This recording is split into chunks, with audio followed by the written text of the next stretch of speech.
Pada video sebelumnya, kita telah membahas kelemahan dari beberapa hewan terkuat. Kelemahan badak ada pada penglihatannya. Kelemahan gajah adalah lebah. Kelemahan singa adalah masa tuanya. Kelemahan buaya saat membuka mulutnya. Cheetah punya stamina yang terbatas. Kuda Nil tidak tahan dengan sinar matahari.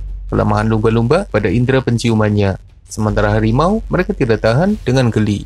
Dan di video ini, kita akan membahas kelemahan dari hewan lainnya. Tapi sebelum lanjut, jangan lupa subscribe channel Dunia Binatang Liar. Dikenal sebagai salah satu pemangsa yang paling oportunis, macan tutul terbukti bisa beradaptasi dengan berbagai habitat. Bahkan mereka juga bisa hidup di sekitar pemukiman manusia. Macan tutul punya banyak kelebihan yang membuatnya ditakuti. Bukan hanya ditakuti mangsanya, tapi bahkan oleh para pesaingnya. Tapi tahukah kamu, apa kelemahan macan tutul? Ada beberapa kelemahan dari macan tutul. Misalnya kemampuan mereka di dalam air yang terbilang buruk, kecepatannya yang tidak terlalu tinggi, stamina yang terbatas, musuh besar yang berkelompok, mangsa yang terlalu besar, dan lain sebagainya. Tapi, admin malah menemukan satu kelemahan yang sangat membahayakan macan tutul, yaitu sifatnya yang super duper nekat. Macan tutul kadang terlalu nekat, mengusik singa, memangsa hyena, memburu cheetah, memasuki wilayah harimau, memburu badak, mendekati gajah, mengincar kerbau kecil, dan bermain-main dengan buaya. Belum lagi pola tengil mereka yang nekat memasuki wilayah manusia dan mengincar hewan peliharaan. Itu adalah perilaku yang terlalu nekat dengan resiko yang sangat berbahaya. Karena perilakunya itu, macan tutul harus mengalami banyak masalah. Mereka dikepung pesaingnya, dikeroyok, dipojokkan, mati mengenaskan, dan bahkan harus turun level. Mereka juga sering ditangkap dan bahkan dibunuh manusia, tentu saja karena serangannya yang sangat sembrono. Sifatnya yang nekat memang membuatnya jadi pemberani dan sangat menakutkan, tapi juga membuatnya berada dalam bahaya. Berbeda dengan beruang lain yang hidup di dalam hutan dengan cuaca normal. Beruang kutub memilih habitat yang sunyi, dingin, berair, dan jauh dari keramaian. Hal itu kadang membuatnya kelaparan karena kesulitan menemukan mangsa. Tak heran jika mereka akhirnya jadi pembangkai dan bahkan kanibal. Tapi toh nyatanya, beruang kutub masih bisa bertahan dengan kondisi habitat yang terbilang berat. Justru kelemahan yang perlahan bisa memusnahkan mereka adalah perubahan cuaca yang tidak sesuai dengan kehidupannya. Pemanasan global yang terus terjadi karena ulah manusia membuat beruang kutub mulai kehilangan habitatnya. Lapisan es mencair, suhu di sekitarnya semakin panas, dan jika tidak segera beradaptasi, maka mereka harus bersiap untuk menyusul dinosaurus. Pemanasan global sangat berpengaruh terhadap kehidupan dari beruang kutub. Mangsa mereka yang sudah sangat terbatas akhirnya perlahan menghilang karena perubahan iklim yang drastis.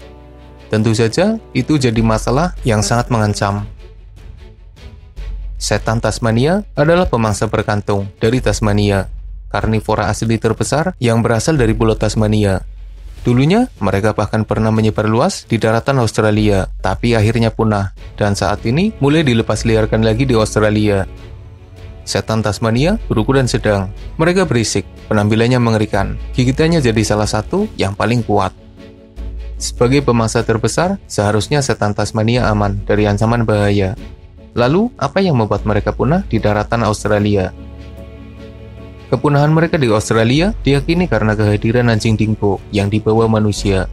Hal itu membuktikan betapa perilaku manusia yang membawa hewan invasif ke wilayah baru telah merusak keseimbangan alam yang ada. Dingo dan hewan invasif lainnya mungkin jadi salah satu kelemahan dari setan Tasmania. Tapi ada kelemahan lain yang lebih mengerikan, yaitu DFTD atau Devil Face Tumor Disease. Penyakit tumor atau kanker yang menyerang mereka dan perlahan membunuhnya. Tumor ini mulai tumbuh di sekitar mulut, merusak wajah mereka, dan perlahan membunuhnya karena menyebabkan mereka susah makan dan merusak fungsi organ tubuhnya.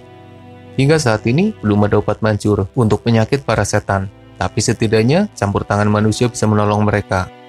Yang belum terinfeksi, segera dipisah. Sementara yang sudah terinfeksi diberikan berbagai jenis obat. Tujuannya untuk menyembuhkan, meski belum berhasil, atau setidaknya bisa memperpanjang masa hidup mereka.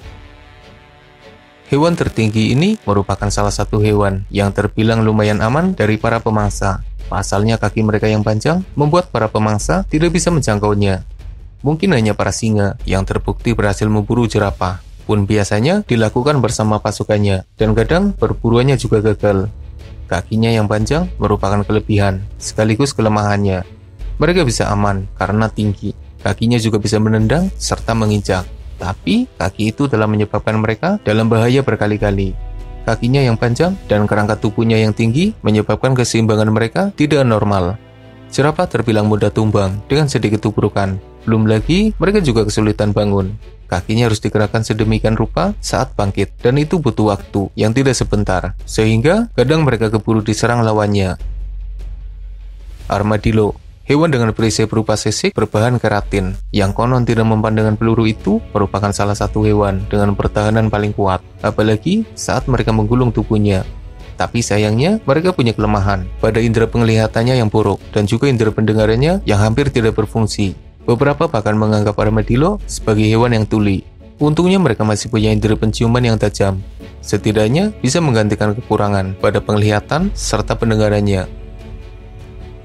Di habitatnya, jaguar adalah raja, sosok paling dominan yang ditakuti oleh hewan-hewan di sekitarnya. Tapi ada satu ganjalan yang seakan jadi kelemahan mereka. Kaiman besar bisa dikalahkan dan jadi mangsa jaguar. Anaconda besar juga akhirnya kalah ketika harus bertarung melawan jaguar. Apalagi tapir, giant anteater, dan bahkan kapibara. Mereka semua berhasil dikalahkan. Lalu, siapa sosok yang jadi kelemahan jaguar? Jawabannya adalah giant otter atau berang-berang sungai raksasa. Musuh alami jaguar ini mungkin saja pernah diburu oleh jaguar, tapi jarang, dan potensi kegagalannya lumayan tinggi. Pasalnya, giant otter lumayan kuat. Mereka berani melawan balik dan pasukannya banyak.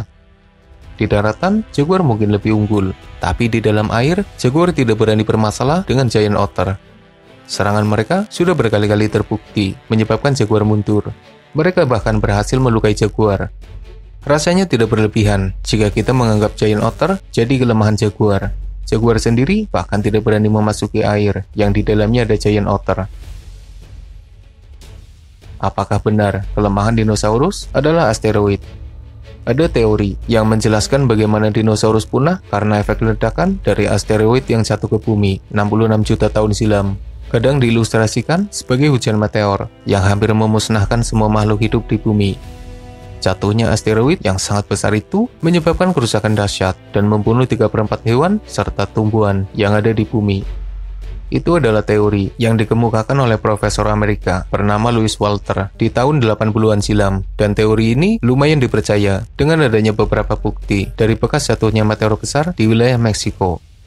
Peristiwa itu dikatakan telah menghancurkan lapisan bumi yang ditabrak, menyebabkan kondisi bumi jadi gelap karena tertutupi material dari tubrukan yang ada.